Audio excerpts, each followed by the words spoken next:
Good morning, good afternoon, and good evening. Whenever you are listening to us, welcome again to another episode of LDLA Podcast, your favorite show. Mr. Enrique, how are you? Hello everybody. Hello, Mr. Juan Camilo. Yeah, we continue with LDLA podcast, and today we got a special episode with amazing guest. Um, my first guest is Sebastian from Jose Max León. Yeah, Hello, Sebastian. How are you? yeah, I'm fine. I'm pretty happy to be here and pretty excited to share about this topic. I think it's pretty important that we discuss it and find a common conclusion. Amazing, Sebastian. Of course, everybody knows. Sara Isaza, Liceo de los Andes, a 10th grader. Hello, Sara. How are you? Hello, mister. I'm pretty good. I'm very happy to be here with all these amazing people. I think um, learning about this and practicing the language is something really amazing to do. All right, we really appreciate that. Our next guest is Daniel. Is pretty much known as Palichor. Hello, Palichor. How are you? Hello, mister. I'm good, thank you. A bit busy in the school. The homeworks are a bit hard, but I try to get on. Okay. Thanks for being here. All right. Okay, and continue with some other new guests. Is Anna. Hello, Anna. How are you? I am good. I'm surprisingly not nervous, so I think it was. All right, as usual, as everybody feel, I guess. And finally, but not less important, is Samuel. Hello, Samuel. How are you? How you been? Everyone. Everything's pretty good. It's a pleasure to be here. And I'm very happy for the opportunity, for the moment. I think it's going to be pretty interesting. Amazing. So as you can see, we have five guests, and will be an amazing episode. So as usual, Mr. Juan Camilo has the topic for today. Juan Camilo. All right, thank you, Mr. Enrique, and of course, welcome to the program. There is a philosopher that says that language shapes the way we see the world, right? It was by Wittgenstein. That's the thing that we're going to discuss. That's the topic we're going to discuss today.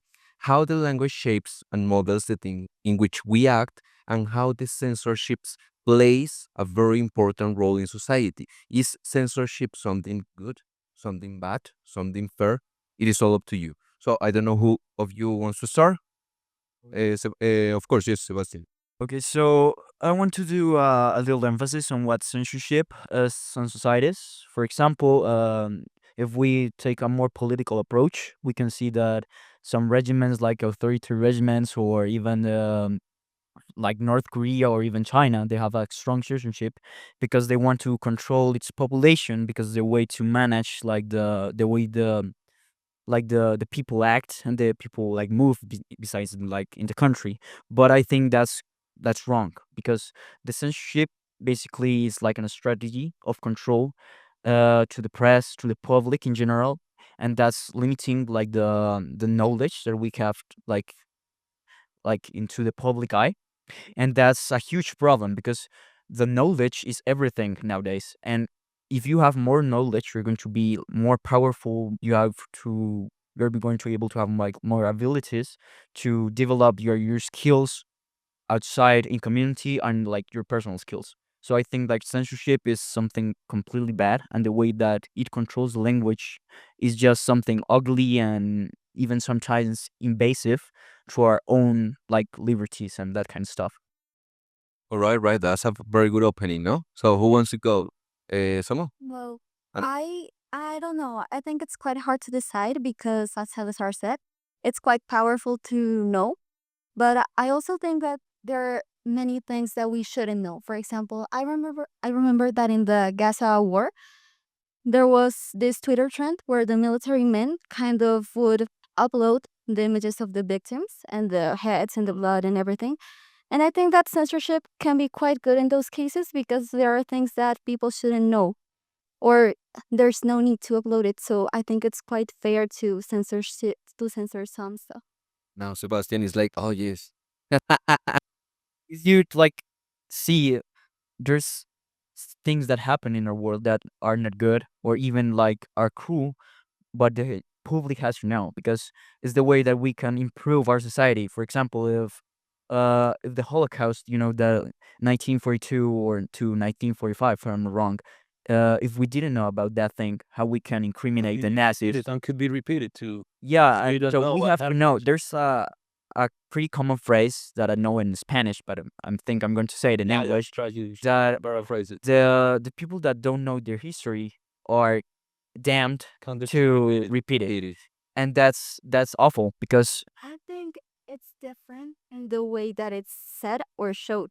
Because I know that there's been some dubious things that there have been done by the Gaza military or the Holocaust, but I don't think it's necessary for us to watch those things happening because it's too gory, too explicit for us to know. But yeah, man, what we're going to say. I mean, I think there's if you want to know it, if you want to actually see those kind of images, you should be able to do so.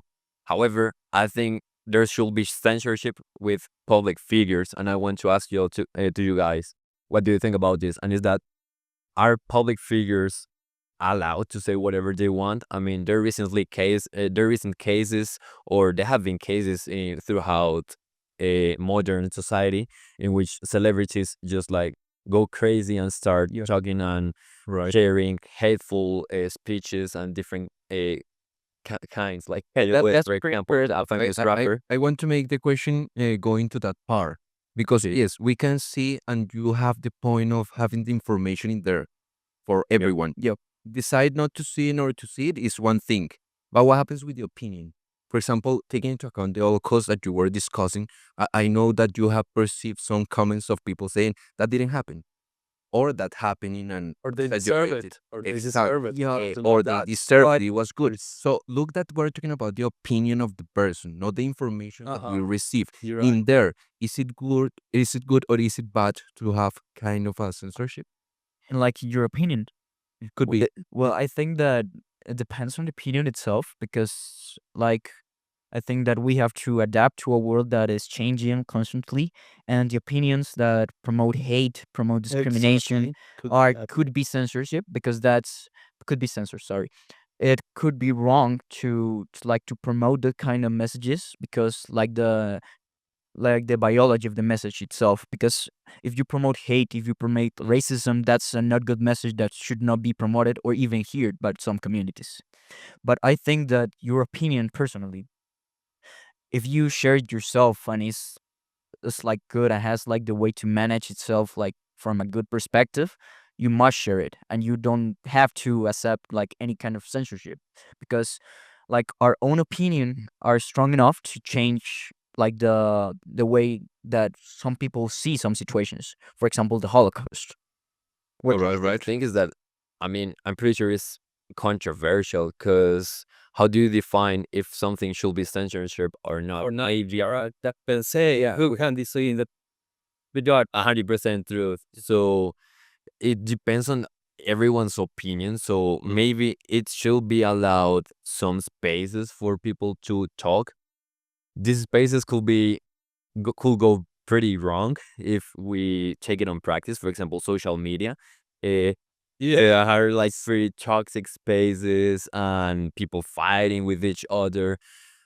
But it may be important to have these little spaces so people can talk to each other, To reflect, people no? can About it. reflect. I mean, theoretically, in the theory, it sounds like pretty good. But if we practice this, it may go wrong just as Go it does. the human way. Yeah. Yeah, that reminds me of the political, in the political history in Colombia. I don't know if you have heard about it. When they talk here, is not allowed to talk about politics because they were going to kill themselves. All right, Sarita, you were going to say something. You want to share your idea, or was Pale? I mean, I think that, well, with what you said, there should be some censorship, but in the way of how we say things, because I think we should be allowed to think for ourselves, to have our own opinions. That's what doesn't happen in Korea, because they are not allowed to go against something that is upon them, like their politics and some things like that. But I think saying things that are going against some communities, like I don't know, LGTB communities, women, some things like that, well, you can think it. No one says that you cannot have your opinion on things like gay people or something, but it doesn't make it okay to say those hateful things to those communities, and less in those type of medias like social media, or for example celebrities that are always in the public eye. So I think that maybe that censorship is more about what we can say and not what we can think. Oh, nice. That's a good Yeah. one. Very good. I think that I don't want to be the bad girl here because I believe that we're looking at it from a very Western perspective because we have different values from the Eastern ones. For example, we can judge by the same book our values and China's values or other countries' values because we have been through different histories and we've been raised by different values. And I think that it's hard to decide what should be censored here and in China because one side doesn't fit all. And I'd say language plays a huge role in this topic right here because language really influences how people think, how Western world thinks, not only like talking about values, but just as how you do things are really heavily depend on your language. For example, some cultures tend to be more warm with each other, appreciate family most, for example, Latin American cultures. But if we compare it to Nordic cultures, that'll be pretty different as well, because just with their language. They don't maybe they don't have many words to spread love as we do. Maybe they do, but there's like a huge difference, and I think it's like a very important topic to talk about. Taking into account that personal relationships, I think that it's very hard to judge and say, yeah, we should talk about politics here because we can solve it and we are like warm with each other, we know each other, and we can talk about things like very comfortably. That in northern cultures, it's more like a very shady topic and it's hard to talk about it. Think that effort of censorship depends on the people you are talking to, because you, like you said, we have like more confidence, we like the people we speak to, our family, our friends, because I could not say my political approach to a general public because like at least here is going to be discriminated or even hated for just my Corrupted. thinking. Mhm. So like the censorship, I think like in societies we can like have a little concept of what a society is. A society itself is like the country, the city you live in, but also a society could be our families or friends, that also is a small society but is a society, and you can share that political approach, your feelings, your interest, like your opinion, like you said, on that kind of societies, because the that's like the people that you share the thinking more or less. Correct. Correct. It's like you mentioned something like social codes, or even like self censorship or something like that. But it's according to don't try to harm somebody else or something. All right, as you mentioned, those amazing. I speak with my friend, I speak with my family in a way. All right, really open. Okay, but not in front of all my students, all right? But it's not, I'm not censor myself. I just try to have a language which is, I mean, respectful and all. But that's interesting. But sure, do you want to say something about it? You are observing and thinking. I It's saw. analyzing. So just hit it. I'm Go looking ahead. up. That way we can see that there is about like two type of censorship. One inflicted by the state, that is not letting the people know what is the reality or not letting them think about the reality.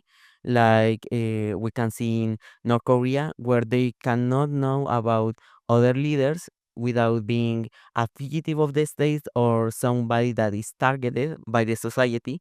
But also we have like an inside of us a sensor that don't let us talk with other people. The self censorship is built by the culture of the people, and that way we don't like to talk with. I don't know. Maybe I don't want to talk with Petro, uh, Or about he. Like uh, it why? the leader, about Uribe, or he's going to mostly get mad and maybe Okay. we could not enter in a good debate. But also, there is another type of censorship that is inflicted to children. That way, we don't want to talk about with children about death or about murders because they are Or little even children, text or and another type of yes, and topics. those types of topics become taboos Taboos. that don't let the people in a society talk about them, not because of an external censorship, but of internal. And the external state can also use that to control the society. In some societies, like I think in the Norway, there is not permitted, not by the state, is not a rule, but the people cannot talk about being left alone, like in the forest or in a Oh, place where there is no security, okay. because that will be like letting someone to die. So the state can moderate that to use the people's minds to not let them uh, do that kind of actions, and that way they don't have to put a rule that says it's illegal to leave someone to die, but the people are not going to do that to the others. Well, Right, all right. I have. Sorry, you were going to say something? A little thing. yeah, no, Go ahead, go ahead. Yeah, so I think that the thing that you said about the taboo topics, that's a pretty interesting one because that's a kind of censorship, like what we are allowed to talk to. but cultural ones, Like no? not even the cultural ones, like the worldwide, what we are allowed to talk to. Because, for example, in the ONU, for giving an example, taboo topics or even like the worldwide could be raping, murdering, or even hate crimes. And I think that that is some topics, even they're bad and they're horrible, but that's the way that we don't have to censorship. Because if they're like they're horrible, they're cruel, people have to know about them to prevent them, to don't do it again. Because if we continue like, oh my god, my friend was raped 2 years ago, but she doesn't talk about that because she feels, I don't know, anger or even hate towards himself, that's not good. You have to say it out loud because that's going to prevent more victims, more suffering. You don't have to censor that kind of things. And I think taboo topics itself don't exist. We have to talk about everything because that's the language. Words that are used for express things like like everything. Everything, yeah. All right. I want to go to one topic that Palitro said, that is about the censorship, because we have taken that concept but outside. Like the state does this. The state obligated to us to do this. All of the things are external, but he says something about the internal. What happens when the censor comes from us and it comes from the idea of ignorance? When the things that you said are not with foundation and knowledge, and the things that you said you believe that they are true, and you are censoring all the other voices that you have around because in the ignorance you believe that you're right. What happens when that comes from that part? Okay. So, like, censoring yourself because or others because you think they're not right, and the one who's right is Exactly. Uh-huh. Yeah. Or because we think that our perspective is the only one to really. Will be that will against the other concept or I opinion. get it. I think Anna has like a good perspective about it. She didn't know, but She's cool. She's cool. I hate him. All right. I think that it isn't quite as bad to censor others because you think you're right if you're doing it for the best. Because there are many perspectives that are good and they're beneficial for us to have. For example, loving yourself. If everyone tells you you're ugly and you're unfunny, you're boring, and you censor that and you keep that positive perspective of yourself, it's good. But for example, in the political leadership, if you're censoring everyone's opinions and you're just in a enclosed in your own one, I think it could be quite dangerous. So I think it depends on the context. I think Correct. it's just wrong. Others' opinions are fundamental as well. There's like a pretty famous speech talking about ignoring others and not letting others influence you Yeah. till a certain point, which it may be partially right, but it is very, very important to listen people. Not only you know the truth about anything at all. Uh, most in most of the cases, when people tell you something, there's a reason behind it, and it is fundamental to listen it. I think censoring others because you think you are right is something pretty common in Latin American families. Also, if we think about it from ignorance, maybe I don't know. I can put out an example. My grandma thinks taking I don't know protein powders it's an extremely bad thing, and it's like a pretty innocent example, but this Exactly. could It's an innocent translate one, but it's to a very good one. very deeply Yeah. uh, situations in which you could be very very affected and create like some sort of trauma which has been passed through generations, specifically in third world countries context. Yes, that's common thinking, no? Common knowledge. When they say, "Ah, my grandmother used to say," Just to say, this to do that, but if I talk with my grandmother, she would say the same thing about protein. But that's like a really conservative thinking. yes, And because that's sorry. Hey, that's the same here, senior. He's excited to talk about the grandmother. So, but yeah, and my protein powder. Hey, next time, please bring your grandma. Really? You really love the grandmother, don't you? conservative environments could be very dangerous at the long run. Absolutely, Because absolutely. maybe you feel, yeah, I'm pretty protected. This is like a very familiar environment, but with more personal stuff, it's a very bad thing.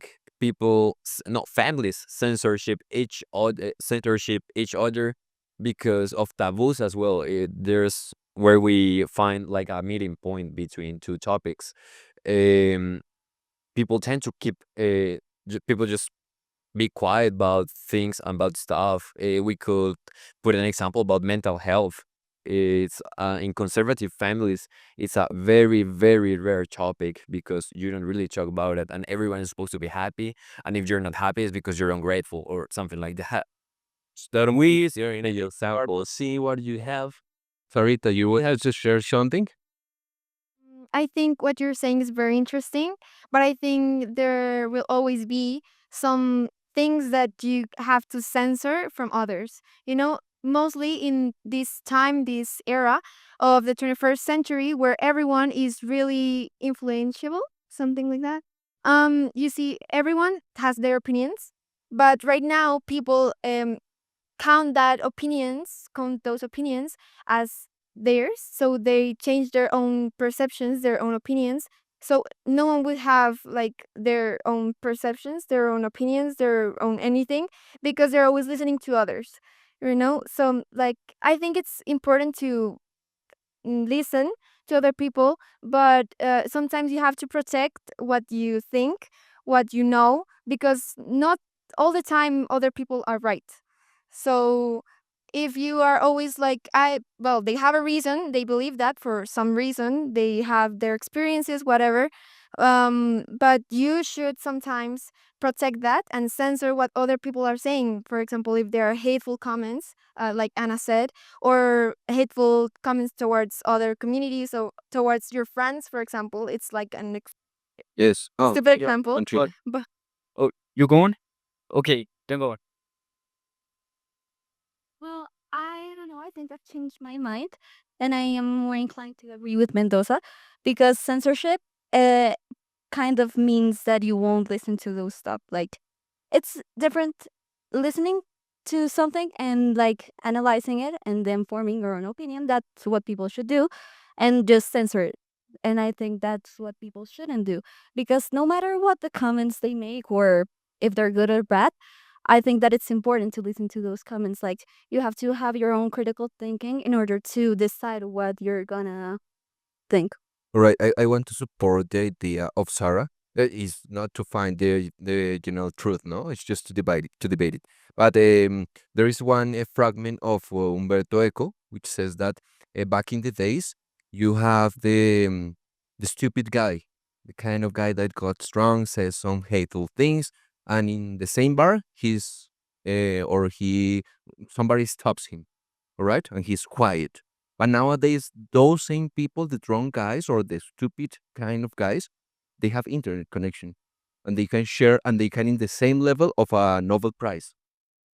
What happens with that? That's true. Like, I have an argument.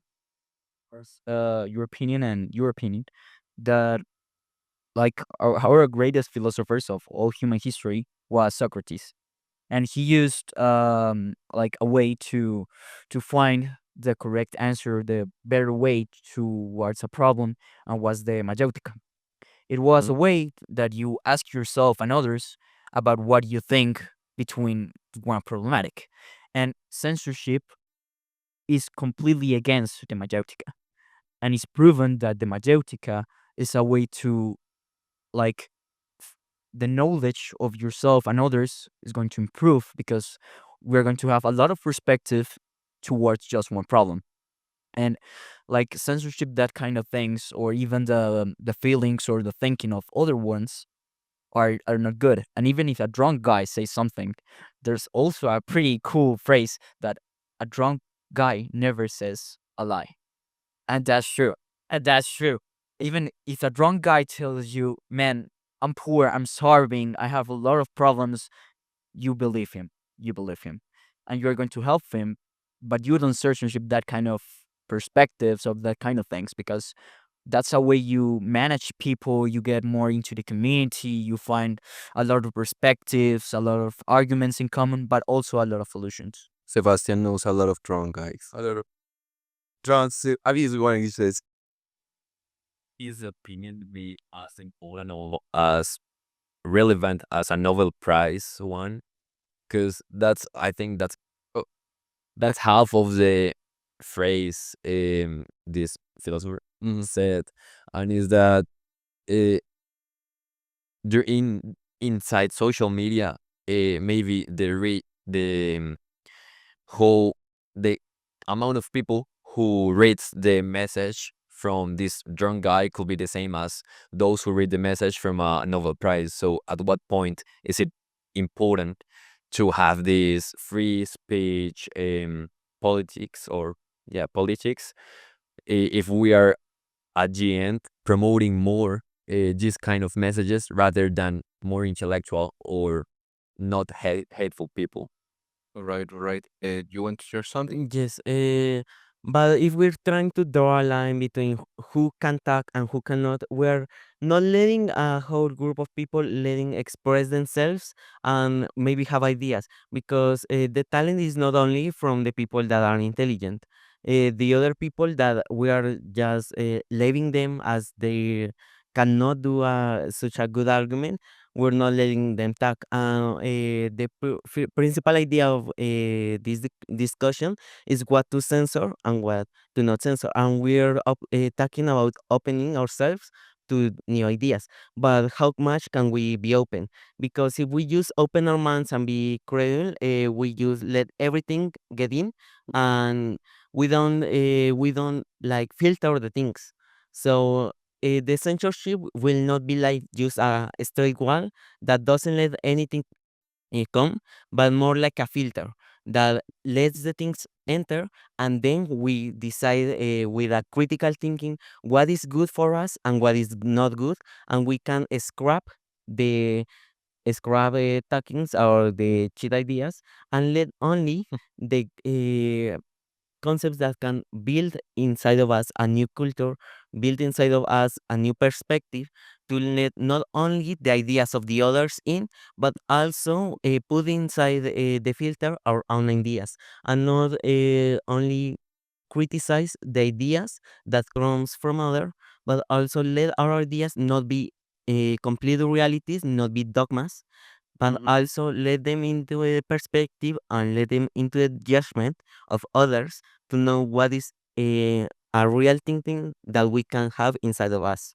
But I think it is important to filter beforehand. I mean, Yeah, that's true. there's like many attention put on to people who are not very great role models, we could say. also like with famous people, Mm-hmm. we are giving more spaces to them to talk, to communicate, to know what they think of the world, and leaving behind those people, other people that actually has something more valuable, more uh, well built, something better built of an argument to talk, and I think that's pretty wrong.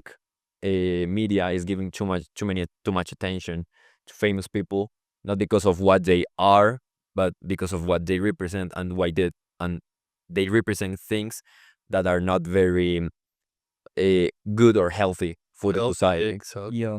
Yeah, So they have the principles. We tend to copy the principles of the people that are like.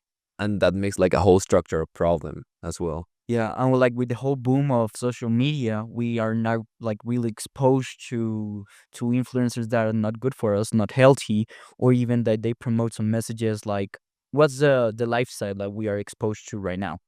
We think that a lifestyle, a good lifestyle, is something that someone that is really rich has cars, has a lot of I know investments, that kind of things, and that's good. But we are feel like we forgotten about the human part, the part that we comprehend how the others feel, how the others perceive ourselves as a community. We could And say modern philosophers are influencers. Yeah, yeah, I mean, I think that's Is that a good thing? I mean, we have that's to not a like good really thing, think about it. and that's a pretty good topic itself. Like actually, it's a huge debate. Are modern influencers like our role models right now? Because we had Plato, we had Aristotle, Yeah, we but have right now we have Aiden Ross, I know Sahib, that and kind of we thing. have So like many different influencers who basically have the same power of their in their words as philosophers had at their time, but they're not as educated as them, and yeah, this is creating many hate speeches. And I think probably that should be pretty filtered, or we should be prioritizing more intellectual people to have this kind of exposure to the whole world. I think that it's quite hard to filter that beforehand because if you think about it, the influencers are just part of the social media, and the social media is owned by society. So society doesn't want you to be smart. And it's hard to convince society to let smart people talk about the things that are important in life and not just let some fitness influencers starve people to death or even kids, because that has been a huge trend lately, like the whole fitness thing. And I think society wants to keep you more focused on the things that don't matter. On the pleasure, no? Yeah, To receive the you have to consume and consume, whether the philosophers, sorry, the influencers that are smart want you to criticize the society, and society doesn't want that because it isn't beneficial for them. Like Right. the power just goes down. The whole business, isn't it? Yeah. this way to try to filter the things beforehand before letting them into our critic thinking, we're trying to filter them for who said it. So the fallacy of ad hominem, that is to attack an argument for who said it, doesn't only go for people that, for example, Petro, that says, I don't know, I want to build a new school, but people on the other side says that he's a guerrillero, he can't say things without being wrong. But in the other hand, it goes the same. If someone that has like an influence and they have been talking good things, they have said good things, and they say something new, people are more commonly going to accept that without criticizing it, because it's someone that has already like the things beforehand, that um kind of authority let them in, and like a teacher. If a teacher says something to us in a class, we're going to accept that information without criticizing it mostly.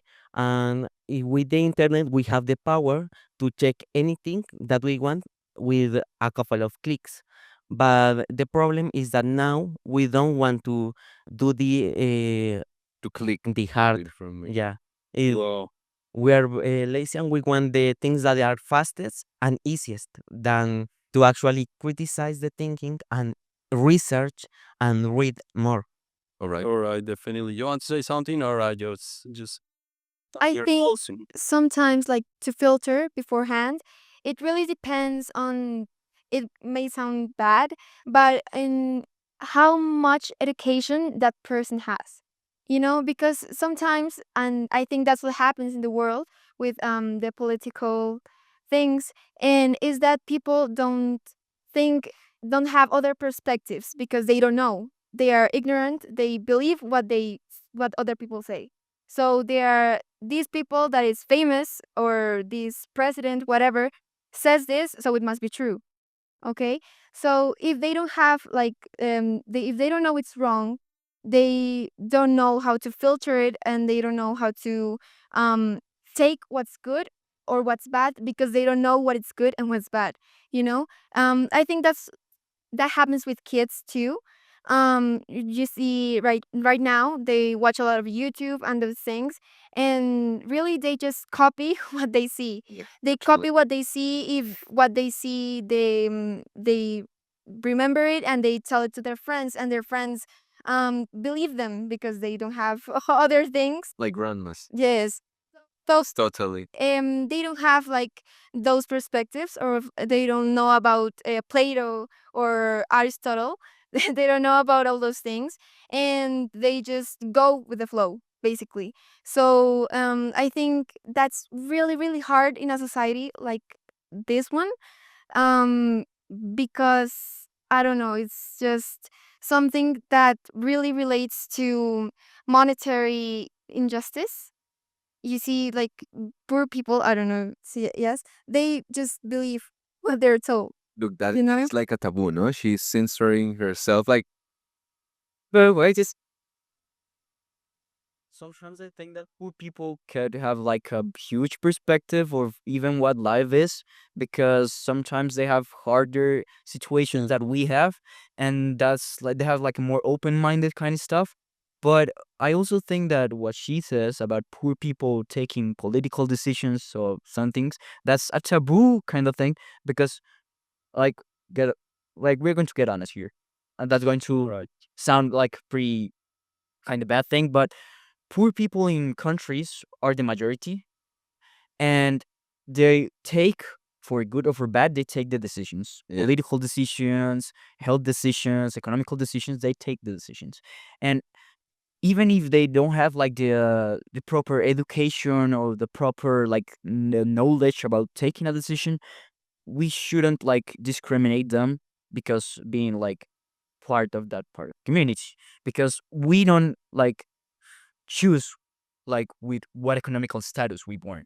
We're actually agreeing that we have to filter some things beforehand. Yeah, but because- I think that, well, at least for myself, okay, I think that we don't have like to censorship anything, because like if someone says a message towards you, you don't have to work think, oh my god, he is poor or doesn't know about anything, I'm not going to accept his message. You have to have the proper intelligence to know what to filter, but what to take. maybe it's not their fault. I mean, it's a very structural problem because the most unfavored people inside a society, for example, in Colombia, I don't know if you guys have listened to this information, but it takes about 11 generations for a family shape the social scale, right?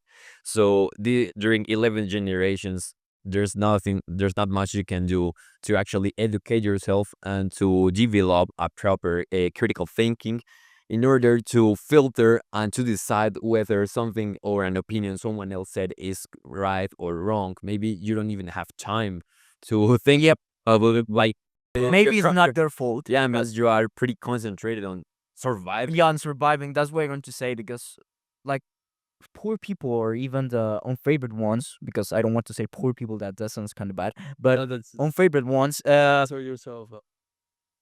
favorite ones, they are so focused on getting to the next day, to have something late, to have something to eat. That's main awful. That's priority, awful. yeah. And I think the we don't have like the tools enough to help that kind of people to have a better education, to have a better life. Have to be careful with the speech. They Yeah, get. that's true. That's true. But we don't have to censor that kind of things. So Yeah, go. You don't Yeah. believe that political uh, characters should go to poor neighborhoods and just full on hate speech. Like we all hate black Yeah. people, we all hate gay people, we all hate Latin people, we all hate everyone, and we should kill everyone. Like Um, we shouldn't censor that. we could be Since fair. So just to give you like an example for myself. I had the opportunity to live like around like 3 or 4 months in the U.S. and I was a victim of racism, of kind of hate because I was from Latin America. And even when Trump became president, when I was in the United States, and through like that weeks were hard and were completely rash and rough for the Latin American people because people go to the streets with shirts that says hunt immigrants and that kind of stuff. And I was only delivering food, you know? I was working for the United States and like laboring myself something to eat for the next day. Yeah, well, okay. Like that whole You point take was to the the personal view, no. You are not poor. You are poor. political, like You are poorer. the politics and the public figures, they shouldn't be allowed to say whatever they want, but it depends on what they're going to share. For So example, we are filtering. no, we're not fit. Yeah, so we are. Because, Okay, for example, I give you the Ku Klux Klan, you know that kind of thing. Okay, so Where are we going? they don't Okay. they don't Local is run. they don't censorship anything. They just want to spread up hate towards the black people or even the Latin American people, but they're giving a message towards their community. And like the censorship is not kind of censorship because you decide whether it goes on or whether it's not going on because you kind of like receive that message or not. But I think that censorship in societies itself is not well perceived because censorship itself doesn't exist. Let me go on. Let me go on. okay, hold on. Censorship is a concept that it depends on what part or what group are you into, but itself we don't have censorship because Ku Klux Klan members they don't hate talking about racism. They don't hate about talking about I don't know, killing LGBT members, but in other communities talking about that kind of topics is bad. But there's not a censorship. You just talk about them and the public knows about that kind of topics. So I'm going to give you a question. If we know that kind of topics that they are bad, okay, and they're awful, if we know about them, we are going to be able to promote a speech towards them. We're going to be able to fight them. Don't you think? But it's us privilege. yeah, Like because we have critical thinking. poor people don't know about that kind of stuff. So if you go there and say, Why not? "Hey, let's kill Why all not? black people," because they don't know what's good and bad. But I think poor people don't have their fault. I mean, they can think what's good or bad, but Yes. even if you're survive. poor, you think that killing black people is bad, don't you? Yes, but they. Uh, Well, I that's believe very it goes radical. beyond, yeah, it goes Yes. beyond the ethical point of view of the person. There are some things that, Yeah. but for example, not all the people have the opportunity because of what we were talking of knowing what you know. Okay. Because you have the opportunity to pay for it. What about most of the times it's about paying? Yeah, That what you have the opportunity to pay the things doesn't mean that all the people have the opportunity to pay for the Yeah, same I education know, but as what have it.